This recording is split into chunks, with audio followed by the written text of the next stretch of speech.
tapyasan dito, 100k. Kala mo 1,000 lang tinatapyas. Oo.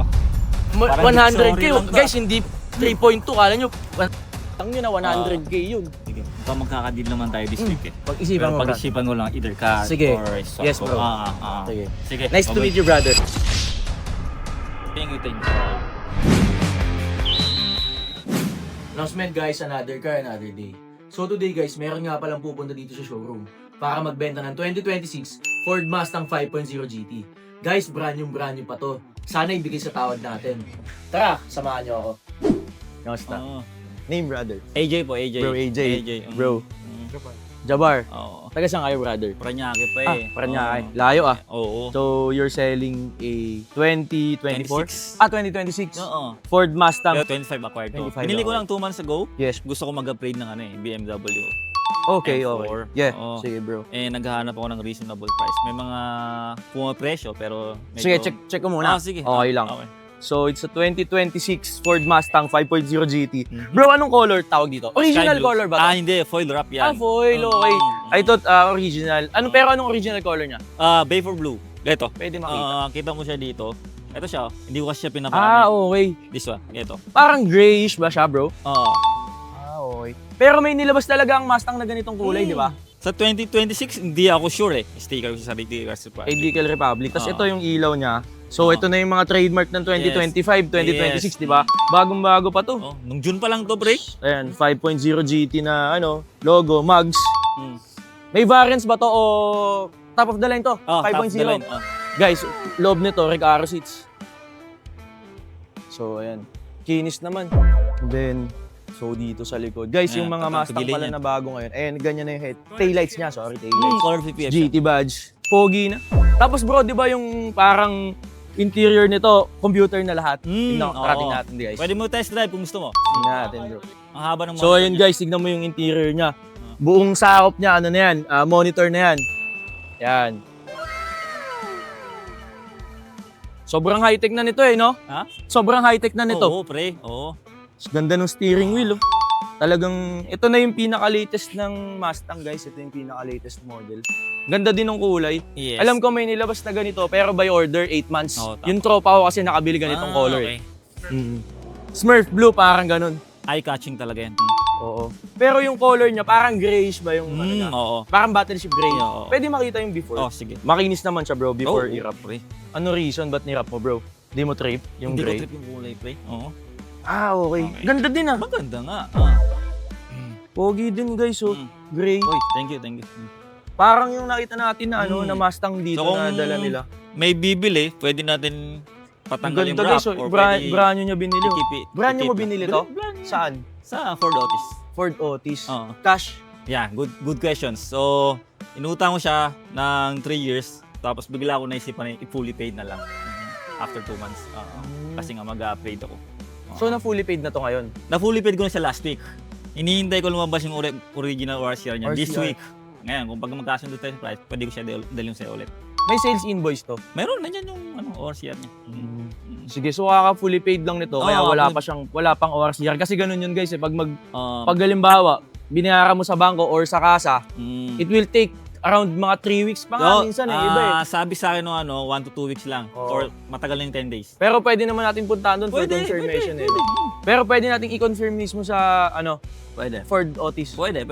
Ba't ibebenta mo na agad bro? Yeah, upgrade ako, pre. Anong- Naghahanap ko ng BM-M4. M4. Oo. Meron ako nahanap yung Competition. competition, pre. Meron 2021 nga lang, pero 7.5. Meron ako bro. M4? Hindi, ito M2 competition lang. M2. Baka baka magandahan ka din. Tolin din 600 horsepower, naka-tune na yan bro. Magkano to? 4.6. 4.6. Magkano yan? Hindi. 7.5 bilis sa akin. Ito bro, pwede ko bigay sa 6.8. Pero pakita ko sa'yo. Pasin nga ako tol. M4 yan Competition Ano yes yung bro. model? Pwede mo ikot dito, asa ka ba? Baka ma-consider mo rin, pogi din talaga yan. Pero kung talagang M4 na yung nasa M4 puso talaga mo, kasi mas malaki kasi bumili M4 ako Bumili na ako ng laser tail lights noon. okay. Saka ng Sige, sports wheel. magugustuhan mo So, to. gagawin ko siyang 2025 inspired M4. Okay. Sige. Sige bro, papuntay natin. Kulay white pearl yun, tapos naka PPF na rin, naka M Performance body kits. Parang ganyan. Tapos naka exhaust na rin. White, no? White pearl. White platinum ata yung tawag nila pagka BMW. Iba-iba kasi yan. Iba-iba ng tawag yan, guys. 2021 BMW M4C Competition. Naka-M Performance body kits.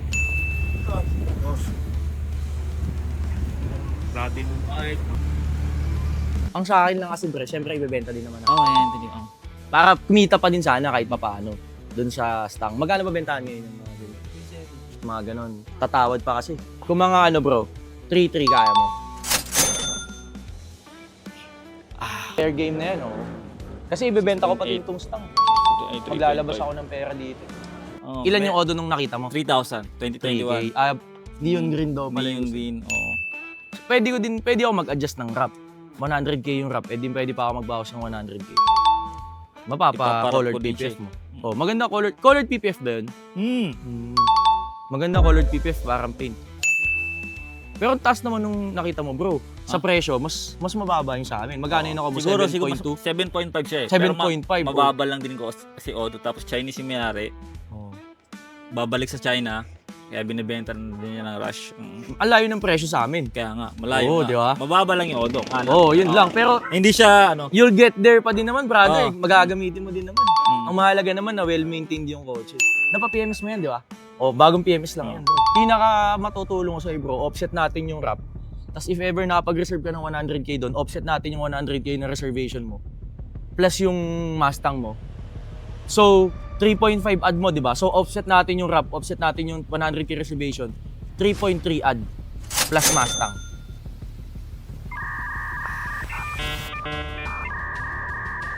Halos laki ng difference niya, bro. Halos 1M difference dun sa same lang din naman na 2021 yun, di ba, brother?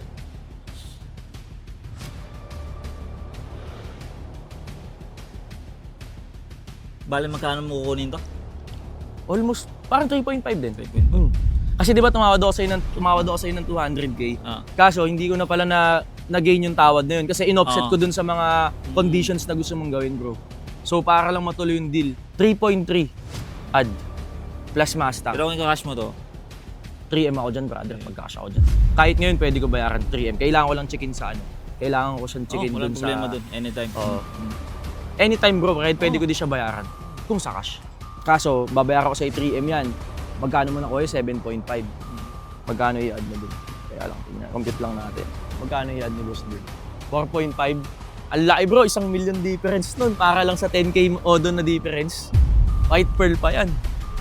Oh, bro. Kukunin ko to 3. Tapos magkano yung sa kanya? 7.5. Kukunin ko yung 3M.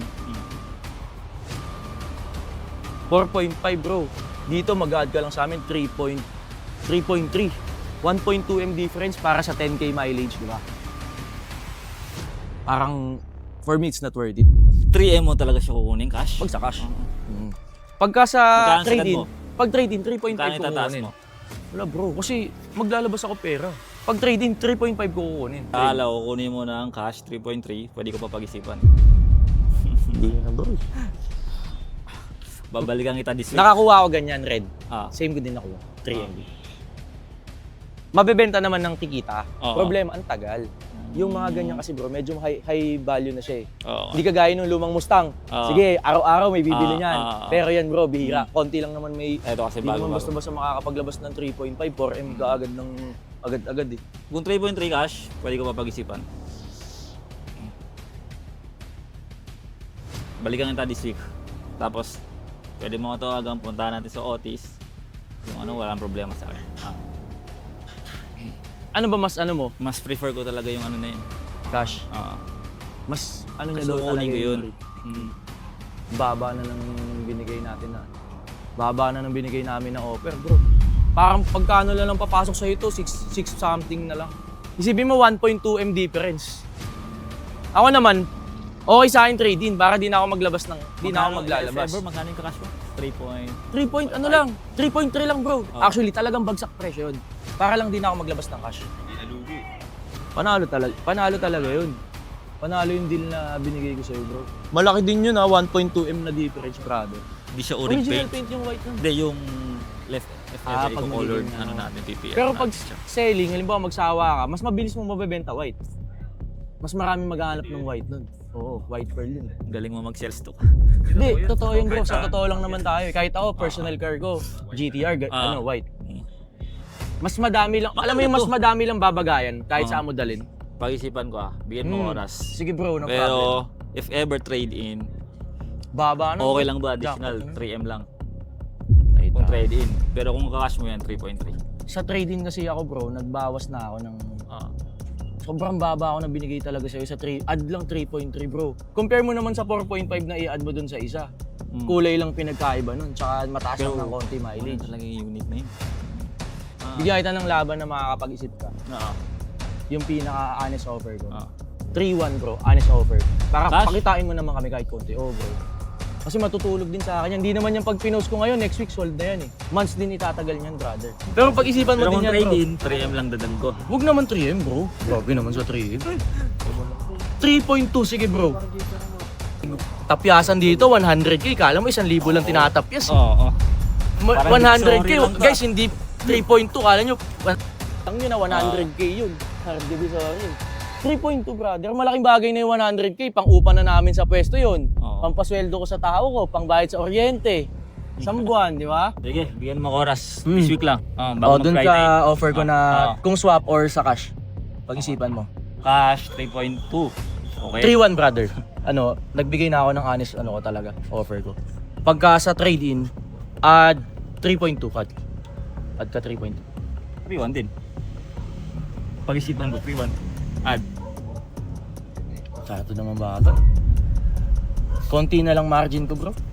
Kami naman dito, basta mapaikot lang namin yung pera. May pumasok na pera, umikot. Okay na kami dun. Sige. Magkakadeal naman tayo this week eh. Pag-isipan Pero mo, brad. pag-isipan ko lang either cash Sige. or swap. Yes, bro. Sige. Sige. Nice to meet you, brother. Thank you. Boss, thank you sa pagpunta. Bro, wait lang. May nakalimutan ka.